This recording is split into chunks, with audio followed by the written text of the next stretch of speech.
সংখ্যালঘু মুসলমানরা ভোট দিয়েছিল। তাহলে এখন দায়িত্ব কার? দায়িত্ব কার? যে ভোট চেয়েছিল যারা দিয়েছেন, যাকে দিয়েছে বিশ্বাস করে, তাহলে দিদিমণির দায়িত্ব। তা দিদিমণি কি করবে এখন? তা না করে দায়িত্ব না পালন করে আপনাকে বলছে মাঠে নামবে। মাঠে নামবো কি নামবো না সেটা আপনাকে বলতে হবে না। ইতিহাস দেখুন বাঙালিদের, যখন বাঙালিদের উপরে যখন আক্রমণ এসেছে, যা ধর্ম নির্বিশেষে নেবে যারা আক্রমণ করেছে তাদেরকে কিন্তু নিশ্চিহ্ন করেছে গণতান্ত্রিক প্রক্রিয়াতে। তো আগামী দিনে কি করতে হবে জানতে পারবেন। কিন্তু আপনি একটা নির্দিষ্ট জাতিকে বলে কি করতে চাইছেন? পান খাওয়াতে চাইছেন। আমি একটা কথা বলবো, আনিস তো ফেভারিট ছেলে ছিল। আনিসের কি হলো ভাই? বিদ্যুৎ মন্ডল বাঙালি, তার কি হলো? আবু সিদ্দিককে তো পুলিশ পাশে পিটিয়েছে, এমন করে মারা গিয়েছে। সাবির মল্লিক হরিয়ানাতে মারা গেল, পিটিয়ে খুন করলো, তার কি হলো? সোমনাথ দেবনাথ মহারাষ্ট্র থেকে পিটিয়ে খুন করলো, কি হলো? আপনারা যদি রাজস্থানে পিটিয়ে খুন করলো, কই কোথায় তখন কথা? আপনার কেরলে গিয়ে আপনার বাঁকুড়ার হেমন্ত রায়কেও খুন হয়ে বাড়ি ফিরতে হয়েছিল, তখন কোথায় ছিল? কোনো কথা নেই। তো আমি অনুরোধ করবো এটাই, এনার কথাই তো বাদ খাইয়ে রাস্তা নিয়ে পড়বেন না। কিছু নামবে দেখবেন বিভিন্ন সংগঠনের নাম দিয়ে তৃণমূলের নেতারা নামাবে। সাবধানে থাকবেন, দাঙ্গা লাগাবার একটা অপচেষ্টা চলছে। সাবধানে থাকবেন। তৃণমূল দেখবেন কোন মুসলমান সংগঠনের নাম দেবে, কোন বলছি, কোন মুসলমান সংগঠনের নাম দিয়ে রাস্তায় নামাতে চাইবে। এই ফাঁদে আপনারা পা দেবেন না। রাস্তায় যখন নামবার দরকার হবে তখন নামবেন, নামতে বারণ করছি না। গণতান্ত্রিক প্রক্রিয়ায় প্রোটেস্ট করবে। এখন তো একটা নির্বাচিত সরকার চলছে, যেই সরকার চলার পেছনে যে সরকার টিকে আছে, যাদেরকে শুভেন্দুবাবু রাত দিন গালাগালি করছে, তাদের 70% অবদান আছে। তাহলে যাদের ভোটের জন্য সরকার চলছে, তারা ভোটও দেবে, সরকারেও রাখবে, তাদের উপর অত্যাচার হবে, তারা গাল খাবে, তারাই প্রতিবাদ করবে। তাহলে সরকারের লাভ নয়।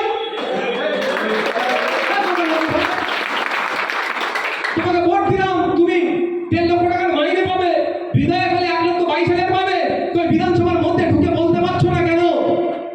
বাড়াইপুরে মসজিদের ভেতরে ইচ্ছা করে ওখানে হিন্দু মুসলমানের বিরুদ্ধে যারা দাঙ্গা লাগাতে চেয়েছিল, তাদের বিরুদ্ধে কঠোর ব্যবস্থা নেওয়া হচ্ছে না কেন? ভোট তো তুমি নিচ্ছ, তুমি কেন বলতে পারছো না? বহরমপুরে কালী মন্দির ভেঙে হিন্দু মুসলমানের মধ্যে দাঙ্গা লাগাবার যারা প্রচেষ্টা করছে, তার হাতকে ঘুরিয়ে দিতে হবে। তুমি কেন বলছো না? তোমার রাজনৈতিক ফায়দা নেওয়ার জন্য সরস্বতী পূজা কোথায় হবে না হবে সেই নিয়ে নোংরামি করে যারা বাংলায় একটা সাম্প্রদায়িক একটা বাতাবরণের চেষ্টা করছে, অসাম্প্রদায়িক চিন্তাভাবনার মানুষের মনের মধ্যে সাম্প্রদায়িক চিন্তাভাবনা ঢুকে দেওয়ার চেষ্টা করছে, তাদেরকে ছাড় দেওয়া হবে না? কেন বলছো না? তুমি কেন বলছো না জোর গলায়? মমতা ব্যানার্জি অনেক কথা বললে বিধানসভাতে, 1 ঘন্টা 20 মিনিট মতো বক্তব্য দিয়েছে। সত্যি আমি 1 ঘন্টা 20 মিনিট বক্তব্য শুনেছি। বিজেপির বিরুদ্ধে বলার জন্য অন্যতম একটা বড় অস্ত্র ছিল, সেটা চোপড়ার অস্ত্রটা কি? চোপড়ায় আমরা খবর দেখলাম ওখানে সরস্বতী মূর্তি ভাঙচুর করা হয়েছে। সত্যি আমি একজন ধার্মিক হিসাবে আমাকেও ব্যথা লেগেছে, কারণ আমি আমার ধর্মকে যতটা ভালোবাসি, অন্য ধর্ম কতটাই রেসপেক্ট করি, এটা আমার ধর্মীয় শিক্ষা। সংবিধান আমাকে অন্য ধর্মের ভিতরে কথা বলার কোনো জায়গা দেয়নি, ভবিষ্যৎ দেয়নি। খুব কষ্ট লেগেছে। সরস্বতী পুজো যখন করতে দিচ্ছিল না শুনলাম, খুব কষ্ট লেগেছে। পরে খোঁজ নিয়ে দেখলাম ওদের তো রাজনৈতিক ফায়দা নেওয়ার জন্য এগুলো বিভ্রান্ত চড়াচ্ছিল। আর এটা চোপড়ার ঘটনা কি দেখলাম, উনি বাবা চোর মাচায়ে শোর। 1974 সালে একটা ফিল্ম বেরিয়েছিল, তারপরে 2002 সালের দিকে ওটাকে আমার নামটা একই নাম রেখে করেছিল। ফিল্ম যেখানে বলছি, বিধানসভায় এখন খুব ডায়লগ চলছে হিন্দি ফিল্মে, জানো তো?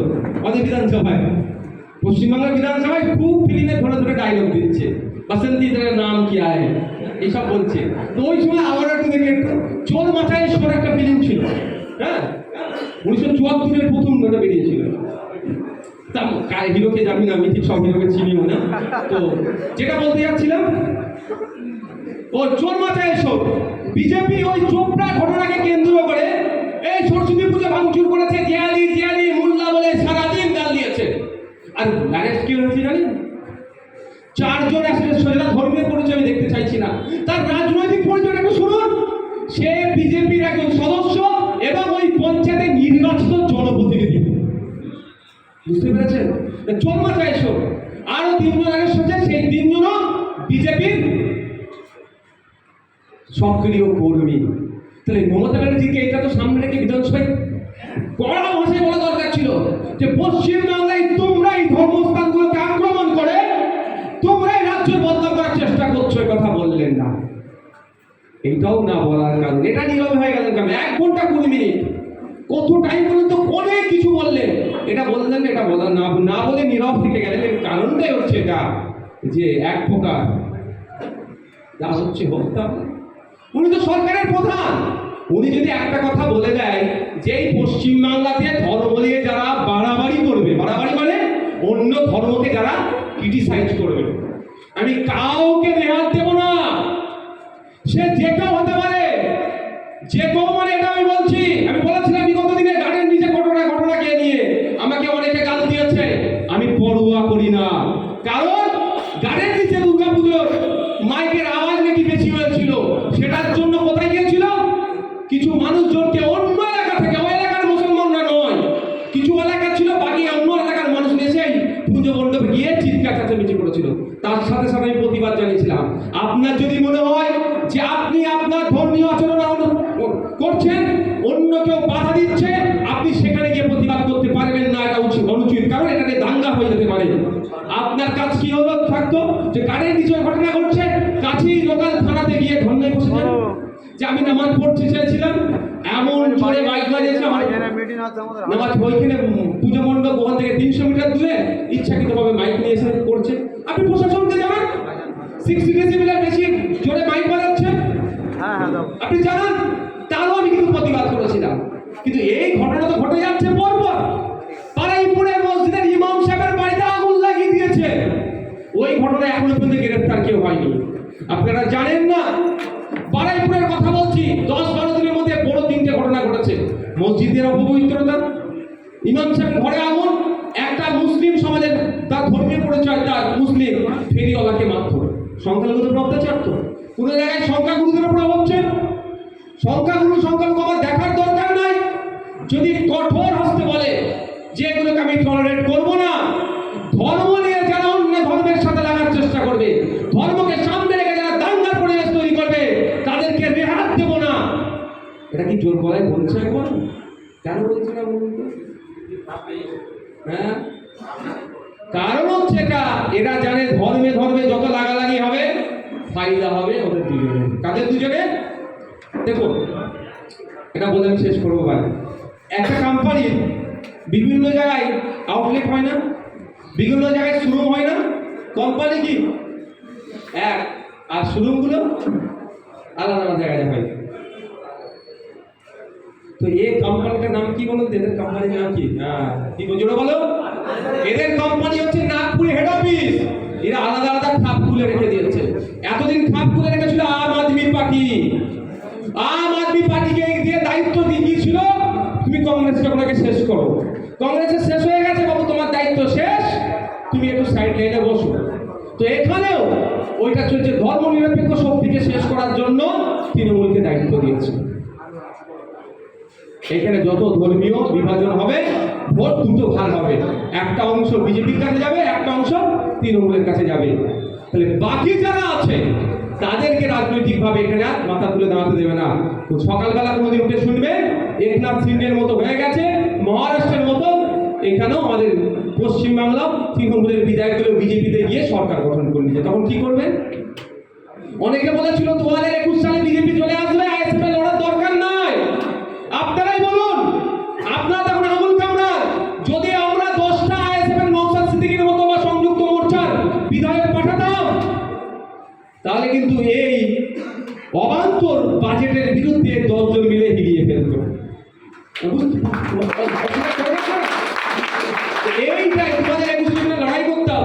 তাহলে এই যে 5 বছরে যে অন্যায়গুলো হলো, আনিস খানকে হত্যা, তারপরে আপনার বিদ্যুৎ মন্ডলকে হত্যা, যা অন্যায় হচ্ছে সেগুলো তো বলতে পারছি বিধানসভার মধ্যে দাঁড়িয়ে। সেই আরজি করের কাণ্ড বলতে পারলাম তো বিধানসভার মধ্যে দাঁড়িয়ে। রাজ্যপাল থেকে শুরু করে মুখ্যমন্ত্রী আরজি কর নিয়ে নীরব থেকে গেলেন। নওশাদ সিদ্দিকের প্রতিবাদটা করলো তো, ইন্ডিয়ান সেকুলার ফ্রন্ট করলো তো, সংযুক্ত মোর্চা করলো তো। এইভাবে আপনাদের ভুলিয়ে দেবে 2026-এ এমন